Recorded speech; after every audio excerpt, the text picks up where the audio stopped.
Hello hi YouTube very good morning అందరికీ నమస్తే. అందరు ఎట్లురు? నేనైతే బాగున్నా, అందరూ బాగుండాలని.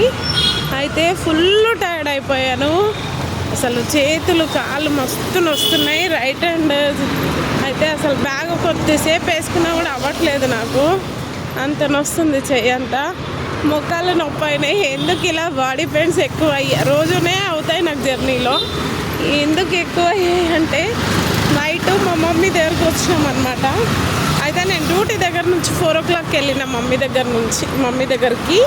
ఎందుకు అంటే మమ్మీ బోనాలు చేసిందనమాట. 5 బోనాలు చేస్తుంది ఎవ్రీ ఇయర్. బోనాలు పండగకు చెయ్యదు మమ్మీ, ఎందుకంటే 5 మంది అక్క చెల్లెలం, 5 బోనాలు చేస్తుంది మా మమ్మీ. 5 మంది వచ్చి ఎత్తుకుంటాం అనమాట. అయితే మనకు అందరికీ బోనాలు ఉంటాయి కదా, ఇంకా మా మమ్మీకి వీలు ఉండదు. ఎల్లమ్మ టెంపుల్ మనదే కదా, ఇక బల్కంపేట, అక్కడ కొబ్బరికాయలు అమ్ముతుంది మా మమ్మీ. ఇంకా అన్ని పనులు చూసుకుంటుంది అనమాట. ఎప్పుడన్నా తీరిక చేసుకొని అందరికీ కుదిరిన రోజే ఫోన్లు చేసేసి ఆ రోజు పెట్టుకొని బోనాలు చేస్తుంది అనమాట. ఒక రోజు ప్రత్యేకంగా పెట్టుకొని అంతా అయిపోయాక. అయితే అట్లా ఎవ్రీ ఇయర్ అంతే. పండుగలు అన్నీ అయిపోయిన తర్వాత, అదే బోనాల పండుగ అంతా అయిపోయిన తర్వాత ఒక రోజు చూసుకొని చేస్తుంది. అట్లా వీలు కాక ఈసారి చేసింది, నిన్న చేసింది మా అమ్మ బోనాలన్నీ. నేనేమో డ్యూటీలో నుంచి 4 o'clockకి వెళ్ళిన. మా అక్క వాళ్ళందరూ చెల్లె 4 అక్కడి నుంచి వచ్చిండ్రు. ఇంకా నిన్న అయితే అసలు చెప్తున్నాయో పరుగులు. నిన్న అసలు 3 ఫంక్షన్లకు వెళ్ళినాం. మా అమ్మ దగ్గరికి వెళ్ళి కట్టమైసమ్మ టెంపుల్, ఇక్కడ బేగంపేటలో తెలుసు అనుకుంటా అందరికీ.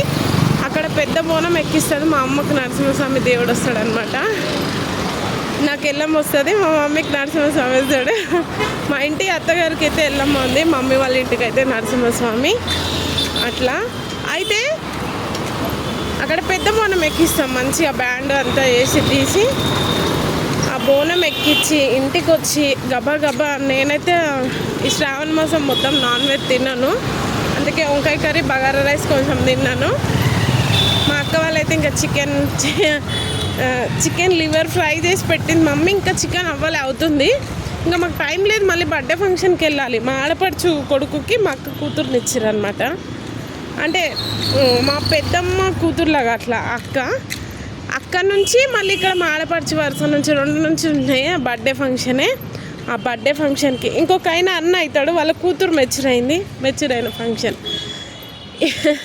ఫస్ట్ అక్క వాళ్ళ బర్త్డే ఫంక్షన్కి వెళ్ళి అక్కడ బట్టలు పెట్టి ఒక ఫోటో దిగి పరుగు మనం అందరిని ఫంక్షన్ హాల్లో వదిలేసి మేము 5 మంది అక్క చెల్లెలం వెళ్ళి 4 ఇంకొక అక్క రాలేదు, తొందరగా వచ్చి వెళ్ళిపోయింది ఆమె బర్త్డేకి. ఇంకా మేము 4 వెళ్ళి అక్కడ ఫోటో దిగి గబా కలిసి వాళ్ళకు ఒక ఫోటో దిగేసి మా ఫంక్షన్ కూడా ఉంది కదరా అని చెప్పి అన్నకి మళ్ళీ వచ్చేసి ఇంకా ఫంక్షన్లో ఒకసేపు ఫొటోస్ దిగి ఒక 10 minutes డ్యాన్స్లు ఆడి, మన ఫంక్షన్లో అయితే మనం వినాం కదా, ఒకసేపు ఒక 10 నిమిషాలు అట్లా డ్యాన్స్లు ఆడి బర్త్డే ఫంక్షన్ చేసుకొని ఫొటోస్ తినేసి, నేనైతే మామూలుగా పప్పు రైస్ తిన్నా, ఇంకా అక్క వాళ్ళు మటన్ బిర్యానీ, చికెన్ బిర్యానీ అన్నీ చేసుకొని వెళ్ళినాం. ఫుల్ టైర్డ్ అయిపోయినా. ఇప్పుడు మళ్ళీ ఈరోజు లాస్ట్ ఫ్రైడే కదా, డ్యూటీ దగ్గరకు వచ్చిన. ఇంక ఇప్పుడు ఇక్కడ ఫుల్ పూజ ఉంది, నేను మళ్ళీ మాట్లాడతా. Bye, take care, love you, bye.